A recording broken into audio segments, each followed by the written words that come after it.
Alchemical Wizard 25, Microplastics and Phthalates. And how we can live with less. Bottled water sampled from manufacturers around the world is teeming with microplastics. Small plastic particles that are often too small to see. Also growing evidence links phthalates that are the chemicals used to soften and form plastics to a wide variety of adverse conditions, including hormone disruption, insulin resistance, and reproductive dysfunction. Let's talk a little about phthalates or phthalate esters. Phthalates are used in a large variety of products, from coatings of pharmaceutical pills and nutritional supplements to viscosity control agents, gelling agents, film formers, stabilizers, lubricants, binders, emulsifying agents, and suspending agents.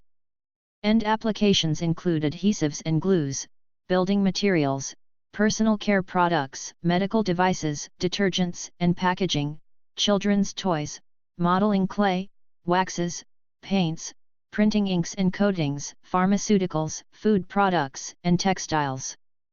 Phthalates are also frequently used in soft plastic fishing lures, caulk, paint pigments, and sex toys made of so-called jelly rubber. Phthalates are used in a variety of household applications such as shower curtains, vinyl upholstery, adhesives, floor tiles, food containers and wrappers, and cleaning materials. Personal care items containing phthalates include perfume, eyeshadow, moisturizer, nail polish, liquid soap, and hairspray. Phthalates disrupt our endocrine system.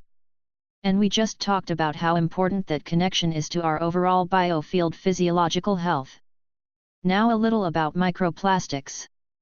Microplastics measure under 0.2 inches, 5 millimeters, in length, which is about the size of a sesame seed or smaller, and they originate from many sources, such as microbeads that are commonly found in health and beauty products, according to NOAA, National Oceanic and Atmospheric Administration.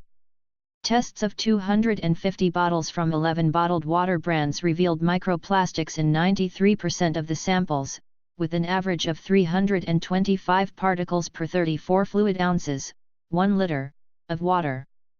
We humans have produced an estimated 9 billion tons of plastic. Plastic is the most common form of garbage found in the world's oceans, and microplastics are so small that they can evade methods for collecting or filtering plastic trash.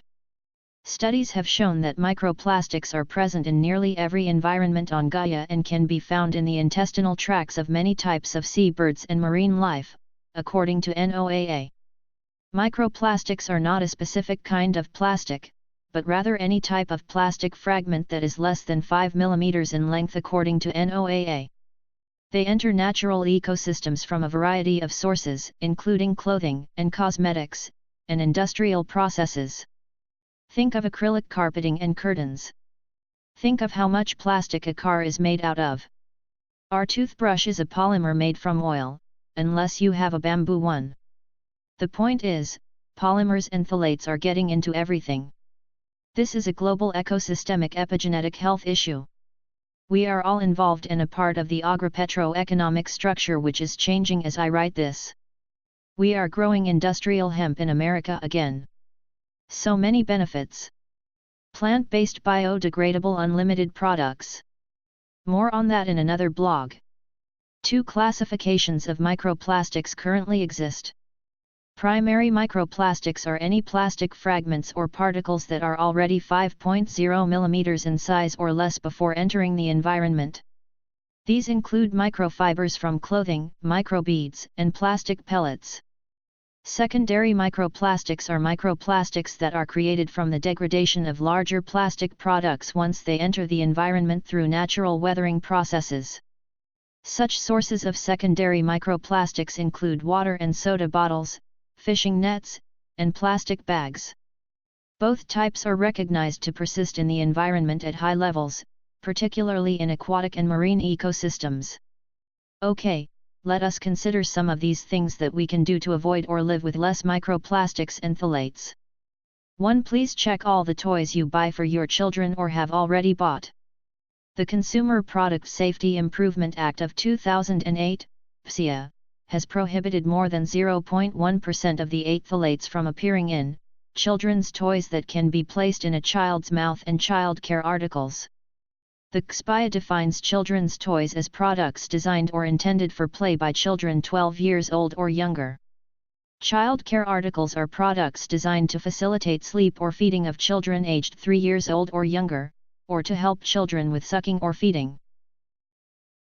This audio file was created by Panopreter Basic.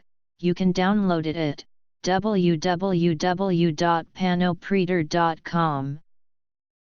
2. Read the labels on all your vitamins and supplements.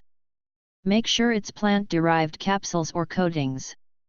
3. Invest in a reusable glass or stainless steel water bottle like the one I have on my bicycle. People around the world buy 1 million plastic bottles every minute. In the United States, more than 60 million end up in landfills and incinerators every day. 4. Opt for cloth rather than disposable diapers. Americans discard some 20 billion plastic diapers annually. 5. Bring your favorite mug or travel container to the coffee shop for filling up. I make my own alternative cold coffee with immune boosters and put it into a GT's kombucha bottle and take it with me. 6. Stock up on reusable grocery bags. I think I have about 9 of them that my father and I use. Americans use and discard some 102 billion plastic bags annually. Each of these can take 1,000 years to degrade. 7. Pass on prepared frozen foods. The packaging is mostly plastic or cardboard coated with plastic. 8. Don't chew regular chewing gum. It's pretty much made from plastic. 9. Use matches instead of disposable plastic lighters, or invest in a refillable metal lighter.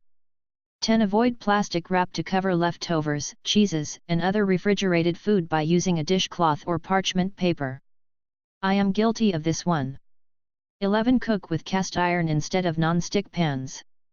Teflon, the most common non-stick surface, is a fluoropolymer plastic. 12. Make your own cleaning products. They're less toxic, and you can reuse spray bottles like I do, eliminating the need for multiple plastic bottles filled with cleaners. And try to buy eco-friendly biodegradable, parabens, phosphates and phthalates-free, and definitely animal-free testing products. 13. Decline plastic flatware with your takeout orders. I have 2 sets of bamboo that I reuse over and over in my sling pack. 14. Buy food in bulk when possible and pack it in your own reusable jars or containers. You'll save money and limit unnecessary packaging. 15. Bring your own containers for vegetables and fruits to the farmers' markets. 16. Pack your lunch in reusable containers and bags. Skip foods packed in single-serving plastic cups. 17. Mix up your own hand salves, lotion bars, and deodorants instead of buying personal care items sold in plastic containers if you can.